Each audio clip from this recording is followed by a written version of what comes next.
Hello students. In the last class, we explained about the defining characteristics of the living organism. In that, we explained about three characteristics.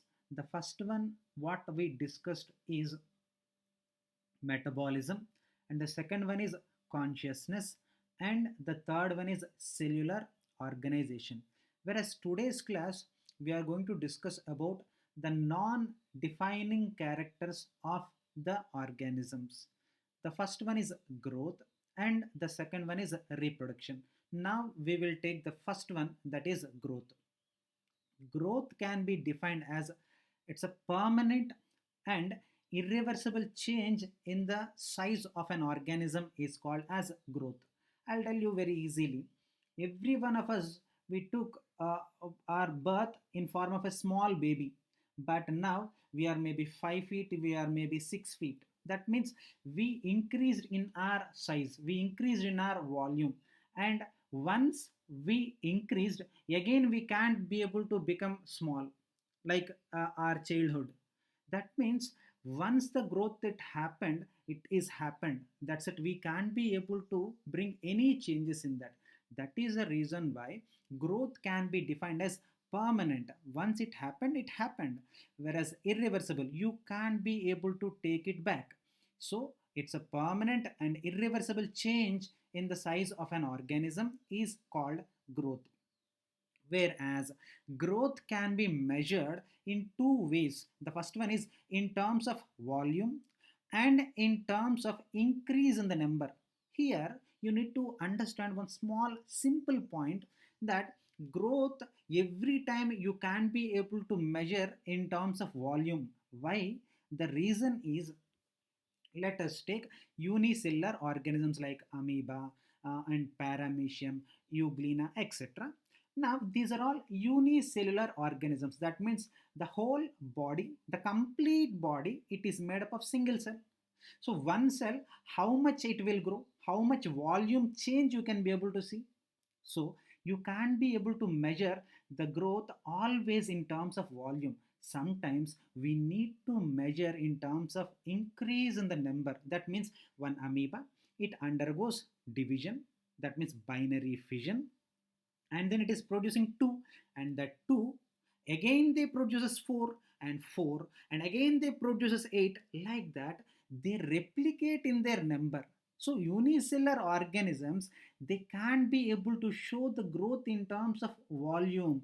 But how they are showing the growth, here you need to understand so clearly, they are also showing growth, but not in terms of volume change, but in terms of increase in the number of individuals. Hope you understand. So the, whereas let us take our body as an example, we can be able to prominently, clearly can be able to show the volume change. See how small you are when you are a child. Now how big you are, you only can see.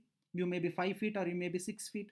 That means we can be able to show, because we are multicellular organisms, but unicellular organisms may, it is not possible. That's why growth has to be measured in terms of volume change in multicellular organisms, whereas in terms of increase in number in unicellular organisms. Now, how this particular increase in the number, even in volume change also, how basically growth it is taking place, that is a very important question. See, in any organism, the growth it is possible due to cell division. So this is a very important point. See, because you need to understand, every one of us, not only as you take any living organism, I'm talking about sexually reproducing organisms. You take any of the sexually reproducing organisms, any organism's lifespan, it begins with a single cell, that is nothing but zygote. Hope you know zygote. Zygote means it is the first cell which is formed in the life cycle of an organism, which is due to the fusion of male and female gametes. For example, I'll take the example of human beings so that you can understand a little easy way. Now, male parent and female parent will be there, father and mother. And father releases sperms, whereas mother also produces ova. Now, this sperm, it fuses with this particular ova. and then it results in the formation of zygote, and that is the first cell that is formed in the what our lifespan. And this zygote, it undergoes cell division, and because of that it forms a tissue, and then slowly it forms organs and organ systems, and then it makes a complete body. So growth, it is possible due to the cell division. Even in the increase in the number also, amoeba is there. Let us take paramecium also, it undergoes binary fission. Hope you know this point. But let us come to the straight point. In unicellular organisms also, these paramecium or amoeba, they are undergoing again cell division. So growth, it is possible due to cell division. So growth, it is the output, it is a result of metabolism, because a cell need to exhibit metabolism. Cell, in terms of body, our body, it is made up of the accumulation of so many cells, and every cell, it has its own metabolism. It need to respire, and it need to get its own food material, and it need to eliminate its own excretory wastes. That means cell, it is an individual unit, though it is a part of our body. And I'll tell you very easily, definitely you will understand. Let us take in a family, some 10 members are there, grandmother, grandfather, father, mother, and sons, like that. Let us consider 10 members are there. They're all belongs to one family. Now let us compare this family with our body. But but if one eats, everyone tummy will be filled. It is not possible. Yes, in our body so many cells are there like family, but every member of that family, if they are feeling hungry, they have to eat. Like that, every cell that is present in the body, it has to get its own food material, and for its energy, it need to participate in reproduction, it need to participate in respiration. Hope you understand. So cell, it has to perform its own metabolic activities, and growth, it is a result of that particular metabolism. Hope you understand. Yesterday also we explained about what is metabolism. Metabolism is sum total of all the chemical reactions that takes place in the body of an organism, that is called as metabolism. Again, metabolism, it is including two types of metabolic activities or reactions. The first one is catabolism, and the second one is anabolism. Hope you remember my yesterday's class. Now let us take, I just now mentioned growth is a result of metabolism. So based on which type of metabolism is more, based on that, again growth is of two types. What are they? The first one is positive growth, and the second one is negative growth, where negative growth is also called as degrowth. Let us take what are they, and then we will discuss it a little more elaborative way. Now, positive growth. The positive growth in which anabolism is more, that means constructive process is more. Hope you remember, students, in my previous lecture, I clearly explained anabolism means the chemical reaction in which two or more small molecules, they join to form a big molecule, then that is called as anabolism. Whereas catabolism is exactly opposite to anabolism. That means one big molecule, it break down to form small molecules, then that is called as a catabolism. So the growth in which anabolism is more, whereas catabolism is less, then that is called as a positive growth. See, in all our body, anabolism is more. That's why a small baby can be able to grow into a big and an young one. Am I correct or not? Whereas here, negative growth में catabolism ज़्यादा है, whereas anabolism is very less.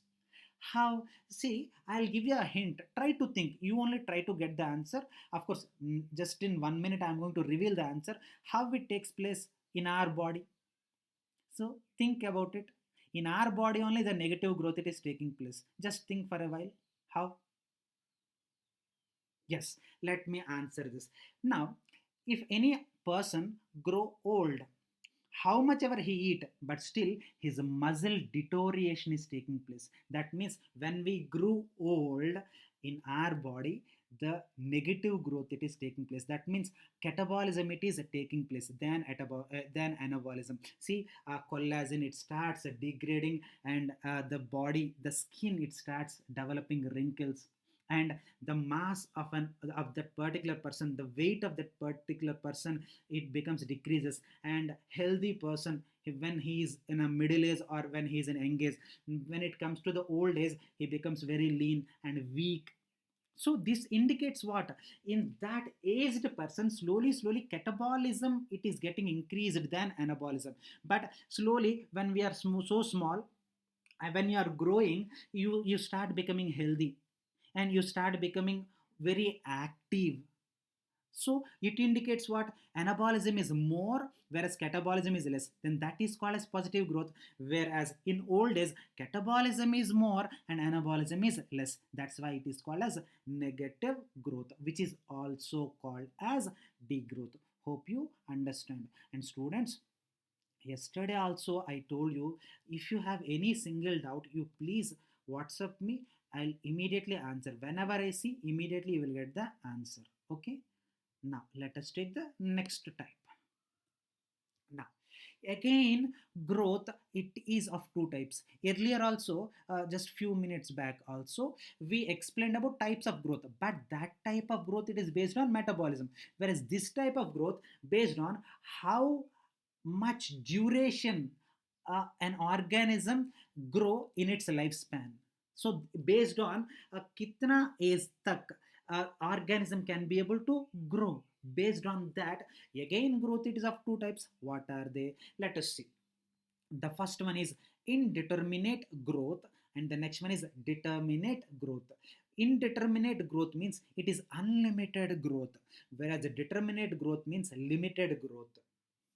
That means, I'll tell you very clearly, the growth which is not influenced by the age. That means throughout the lifespan, if the organism is exhibiting the growth, then that growth it is called as indeterminate growth.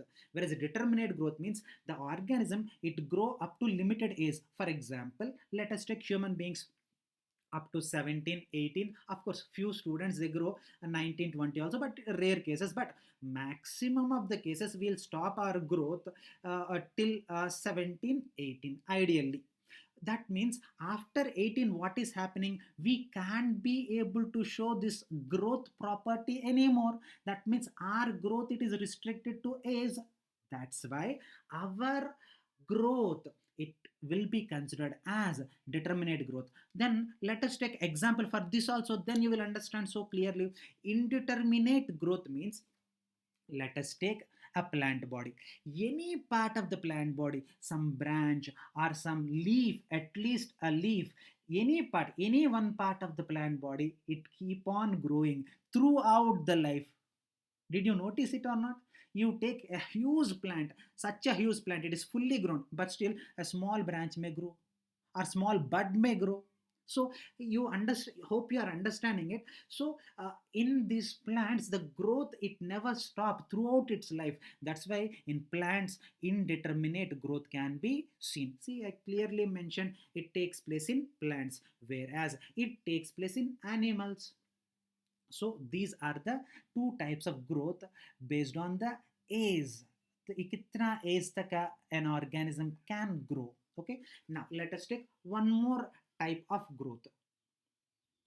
Now again growth it is of two types. The first one is intrinsic growth. Hope you are not confusing. First type of growth it is based on metabolism, and second type of growth कितना as तक an organism can grow, and the third type based on which object is showing the growth. That means living organism, non-living organism, I'm really sorry, non-living object. I made a small mistake. It's a non-living object. Non-living organism never it exists. Okay, non-living object. Okay, so even non-living objects also can be able to exhibit some growth. How? See, we will see. That's why we made itna bada tabular form. Now let us go one point after another point. So the first type of growth is intrinsic growth, and the second type of growth is extrinsic growth. Intrinsic growth means the growth from inside of the body of an organism. That means you need to eat. When you eat, our food material, what you have taken, that undergoes digestion. Digestion means breakdown of large complex molecules to simple soluble molecules, and these simple soluble molecules like glucose, amino acids and fatty acids, they get absorbed by the blood, and then they will be given to every cell that is present in the body. And then the cell, by utilizing this digested food, it participate in cell division, and then one cell it becomes two cells, and two cells they become four cells, and four cells they become eight cells. Like that, the intrinsic growth, it takes place from inside of the body by utilizing the substances from outside, whereas extrinsic growth exactly opposite. Let us take one ant hill. All these particular ants, they gather soft clay material and they starts accumulating at a point, and then it becomes an ant hill. That means they make their house by adding the substances from outside, but that is also growth. One ant hill, it is built up by one ant, means is it growing or these ants are building it? You just think of it, ants are building it. But if ant hill, these ants are suffering from lacking of shelter, so I'll grow. Yes, it is growing never in the life. Hope you are understanding it. So ant hill, it is constructed, it is building by ants, so that is also growth, but it need the addition of the substances from outside. But here, from outside we are taking inside, from inside we are growing by cell division, so that is called as intrinsic growth, and this is called as extrinsic growth. Whereas this is a continuous process which is possible due to the cell division, whereas this is a process which is due to the addition of the substances from outside.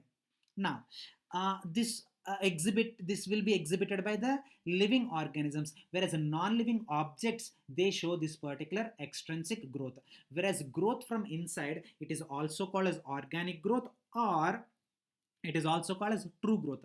Whereas extrinsic growth, it is called as accumulation, or it is a false growth. Now, for example, I'll tell you here, I wanted to just tell you one point for your understanding. Now, we are all growing by cell division. Now, you got a tight jerk, then all your cells are scattered. But if an ant hill get a tight jerk, you hit that ant hill and it breaks into pieces, all the soil particles, they becomes separated. That means it is false growth, because when you hit, they are getting separated. But if you get a big jerk also, your cells are not getting scattered. Hope you are understanding. That's why it is called as a true growth and organic growth, whereas it is called as accumulation or false growth. Now, and growth from inside, because it is taking by utilizing the substances, so it may be considered as a defining property, but it is never considered as defining property. An example, a small seed, it develops into a complete plant body, so that is intrinsic growth. Whereas ants which are building ant hills, then that is example for extrinsic growth. But you need to understand why growth is not a defining property of living organisms. Let us take that point, why we are not taking, because both living and non-living objects, living organisms and non-living objects, exhibit the growth. That's why you can't be able to take it as a defining property, whereas up to some extent, intrinsic growth can be considered as a defining property. Hope you understand growth. Now, let us take the last characteristic of living organism, that is, yes, reproduction. Now, I'll tell one statement to support this particular, or to signify this particular reproduction. No organism on this earth planet is immortal, but life, it exists. How? No organism is immortal means it cannot be able to live throughout. That means one day or other we have to die. So no organism is immortal, but still we can be able to continue the life. That means, for example, one person is taking birth. So when he comes to certain age, he get married and he continue his genera or species by reproducing. He produces the young one, so that his family, his lineage, it will be maintained. So no organism is immortal, but still it the life it continues, and that is possible only due to the vital mechanism, vital biological process that is called as reproduction. And this statements, it signifies what is reproduction. Now let us take, what is the definition, how can you define this reproduction? Reproduction can be defined as, it's a biological process in which organisms, they gives rise to the young ones of their own kind, then that to maintain their genera constant, and this process it is called as reproduction. Now I'll take in parts, otherwise you don't understand. So I'll explain it a little more elaboratively, then you will understand. Reproduction is a biological process because it is exhibited by the living organisms, in which organisms gives rise to the young ones of their own kinds. That means organisms give birth to their babies of their own kind. That means a lion, it obviously it produces some a small lion, that means cub. Whereas let us take cow, it usually it reproduces or it give birth to a calf. Whereas let us take what I call dog, it gives rise to what a puppy. Whereas a cat, it gives rise to kitten. Like that, every organism, it gives the birth to the young ones of their own kind. For example, a lion never can be able to give birth to a buffalo, I'm sorry, but still I need to explain in a understanding way. So have you ever seen, it becomes eighth wonder or ninth wonder even. So a lion can never be able to give birth to a buffalo, and buffalo never can be able to give birth to a monkey. But monkey, obviously, it can be able to give birth to a monkey. See, a baby monkey, how affectionately it is holding the baby monkey. See, this is a baby monkey and this is a mother monkey, and see how this mother, it is taking care of her cub. Whereas let us take how this mongoose, it is taking care of this. I'm sorry, this is not mongoose, I think so, but still it's okay. Whereas see how these birds are taking care of their offsprings. So like that, organism produces the babies of their own kind. For what? All this is for what? To maintain their family or species constant. Now all join together and read it, then you will understand the reproduction definition better. Reproduction can be defined as biological process in which every organism gives rise to the young ones of their own kind to maintain their genera constant. Hope now you understand in a better way, I think so. So this stands the definition for reproduction. Now, what is the significance of reproduction? Why an organism need to reproduce? What is the need of it? Let us see. It enables the continuity of the species from one generation to another generation. Whereas that means one organism can be able to continue their family like constant, that is possible only due to the reproduction. Whereas it helps in the transfer of the genetic material, that means characters, from one organism to another organism or one generation to another generation. And it is a key process for evolution. Hope you remember, just in the last class I explained you about evolution. Evolution means progressive or gradual or slow changes that takes place in the organism, that is called as evolution. And reproduction is a fundamental step for evolution and speciation. Speciation means formation of new species, that is called as speciation. And these are some of the most important points for reproduction. Okay, and now let us take some types of reproduction. Hope I have shown all these pictures so that you can understand this reproduction very well. Now let us take types of reproduction. Uh, there are actually two types of reproductions. The first type of reproduction, it is called as asexual reproduction, and the second one, it is called as sexual reproduction. Now let us take some differences between these asexual and sexual so that you can understand a little better. Now, here I made a very small mistakes. Now let me correct it immediately.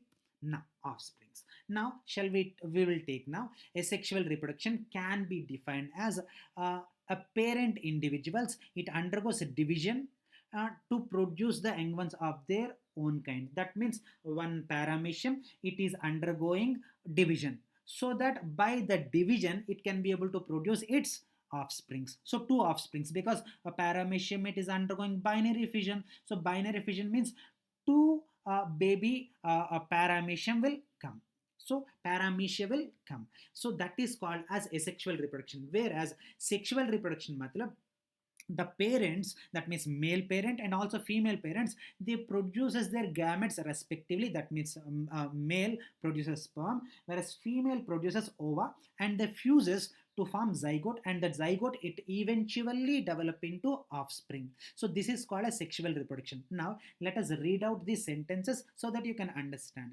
The reproduction in which parent individuals divides into two or more halves to form young ones is called as fission, and that is called as asexual reproduction. Whereas here this sexual reproduction means the reproduction in which two individual parents, that means male and female, they participate and they produces gametes of their own kind and they fuses to form offsprings, and this is called as sexual reproduction. Now let us take few, this is actually not difference, and these the upper two these are definitions and these are differences. Now let us take the first two differences. Now the first difference is asexual reproduction, only one parent individual participates. Have you ever heard in your complete life, have you ever heard a male paramecium, female paramecium, male amoeba, female amoeba? Have you ever heard it? You never can be able to hear it because they are not having any sex gender. They never have any sex gender. There is no male and there is no female. They are organisms. That's it. Understanding it? That's why only one parent will be there. That's why that one parent only divides to produce the offsprings of their own kind. That's why they're called as uniparental reproduction. So asexual reproduction is otherwise called as uniparental because only one parent is participating. Now sexual reproduction, male and female, that means both the parents are participating. That's why it is biparental. So two parents, bi means two, parental, that means parents. So two parental, uniparental, one parent. So asexual reproduction is also called as uniparental reproduction, whereas a sexual reproduction it is called as biparental reproduction. Now here there is no formation of gametes. That's why it is called as agametogenesis. Whereas here, male is producing one type of gamete, female is producing one type of gamete, male is producing sperm and female is producing ova. That's why two different types of gametes are produced. That's why it is called as gametogenic reproduction because gametes are formed. Whereas agametogenic, that means there is no production of gametes.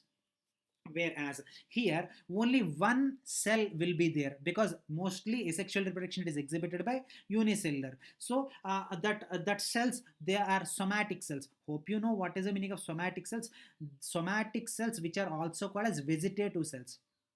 Basically the cells which participate in nutrition, that means food taking. Nutrition means taking food, nutrition, digestion, circulation, respiration and excretion. So these five, if any cell performs, then that is called as a somatic cell. Of course, a somatic cell it is also called as vegetative cell. Just for your understanding, just one more time I'll repeat it. Somatic cells means the cells which perform the vegetative functions like 1. Nutrition, 2. Digestion, 3. Respiration, 4. Circulation and 5. Excretion, and that type of cells are called as somatic or vegetative cells. Whereas the next type of cell is gametogenic cells. Gamete cells or gametogenic cells means they produces gametes like male and female gametes. Whereas sexual reproduction may two new individuals are formed by the fusion of male and female gametes. Whereas here one somatic cell will be there. Such somatic cell it undergoes a division and by the division two new individuals are formed, whereas here only one parent is involved. That's why there is no chance of genetic variation. That's why evolution के लिए इतना possibility नहीं. I already told you evolution means what? Gradual change. But how the change it takes place, because only one parent is participating. So whereas here two parents are participating, that's why genetic variation is seen. That's why it plays a great role in evolution. Hope you understand, students. Hope I'm taking the concept clearly. But still, if you have any practical difficulties, I'm always available to you. Okay. Now, let us take some types of asexual reproductions. Actually, reproduction in our syllabus, it's actually a big chapter. Right now, this is the first chapter which is called Living World. So, itna detailedly we need not to read. That's why just few examples of asexual reproduction I am taking. But detailedly, we are going to discuss when we start the chapter name Reproduction in Organisms. So, for now, few examples. That is enough. Okay. Now, let us take first example, fission. Fission means the parent individuals, it divides into two or more halves, and that is called as fission. Whereas that fission, it is of two types. The first one is binary fission and second one is multiple fission. In the names itself, we need not to think more. If parent it is dividing into two, then that is called as multiple fission. I'm sorry, binary fission. No, if one parent only it is producing many offsprings by division, then that is called as multiple fission. Now, binary fission, that means one parent, two offsprings. And again, based on which plane of organism this offsprings are produced, based on that binary fission, it is of many types. The first one is irregular binary fission or simple binary fission. Let us take amoeba as an example. In amoeba, basically amoeba don't have any shape. As amoeba don't have any shape, what happens, the division it takes place through any plane, but finally two baby individuals are produced, baby amoebas are produced. Did you see? This is one and this is two, but the organism is same. Now, let us take longitudinal binary fission. See, this is euglena. Here, whatever I mentioned, the example is euglena. In euglena, what is happening here? From the tip, see, a small invasion happened, and this invasion slowly it deepened, and finally it is dividing into, see, it is deepened, and finally it more deepens and divides this organism into two. Hope you're understanding. Follow this arrow mark, you will understand. See here, this is a furrow, and this furrow it became deepen, still more deepen, and still more deepen, and finally it cuts into two individuals. So see, this is a longitudinal axis. See how longitudinal axis. That's why longitudinal binary fission. Now, transverse binary fission. See, this is a transverse. See, this is transverse. Now, so because it is happening transverse, it is called as a transverse. Whereas it is longitudinal, it is called as a longitudinal binary fission. Just based on the plane only. Whereas oblique means, see, like slant, like, see, like this. You follow the arrow mark like this. This is slant. Hope you understand. So oblique के लिए gynocolicks we have taken. Okay, so this is example. Whereas a transverse के लिए we have taken paramecium, whereas a longitudinal के लिए we have taken euglena as an example, whereas irregular के लिए we have taken amoeba as an example. Now, multiple fission, that means one organism, but when it undergoes division, it produces many individuals, many offsprings. Best example is plasmodium. Hope you know what is plasmodium. It causes malaria to us. When a female Anopheles mosquito bites us, it releases some plasmodiums into our blood. So because of this plasmodium, we are getting malaria. Hope you understood. Whereas when this plasmodium it enters into our body by female Anopheles mosquito bite, it enters into our body and then it attacks our liver cells, and then in the liver cell it undergoes a division. See how it is undergoing division, and the liver cell will burst, and these are all baby plasmodiums. So how many entered? Only one entered. But how many are formed? You only count it. So this many are formed. That's why one parent but many offsprings by division. That's why it is called as multiple fission. Now, The next one is budding. Budding is also a type of asexual reproduction. What happens, in that a small bud, it arises from the body, and this bud eventually it grow into a individual organism, and it gets detached from the body of the parent, and then it goes somewhere and it lives it in its independent life. Then that is called as budding. But here, if the bud it arises outside the body, so this is the body and this is outside the body, if it is happening, then that is called as exogenous budding. Whereas endogenous budding means if it is taking place inside the body of an organism, then that is called as endogenous budding. Endo inside, genesis. Genus means genesis, that means inside the body, whereas exogenesis outside, genesis that means producing. That means outside the bud is produced, so it is exogenous, whereas inside the body it is producing, so it is called as endogenous budding. Sir, example for this is hydra, whereas here the example is spongilla. Hope you know, in your lower classes also you must have read spongilla. It is one of the type of poriferan. Poriferan means what? They are the aquatic organisms actually. They live in water.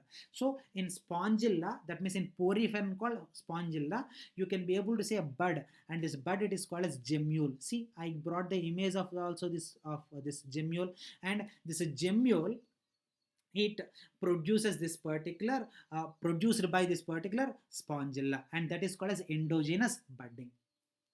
And this is gemmule. So let us take gemmule, little small details.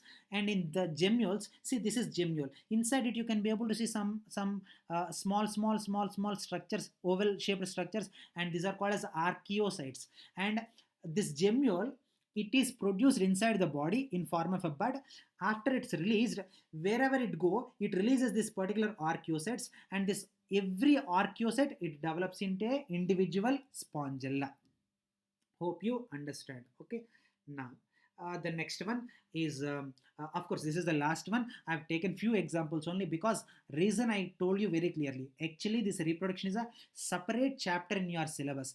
For your understanding, I'm taking 2-3 examples. Okay, now the next example is fragmentation. Fragmentation means the parent body it undergoes division. See, this is a parent which is called as spirogyra. Actually, here I am showing the image of spirogyra, and this spirogyra it breaks into small pieces. See, let us take it is broken into small pieces. See, this is a complete parent, but here it is a broken parent, and every broken fragment it develops into an individual spirogyra. Then that is called as fragmentation. Now the next one and today's last example of asexual reproduction, that is regeneration. Now regeneration may, when the organism if it is broken accidentally, then what is the difference between fragmentation and regeneration?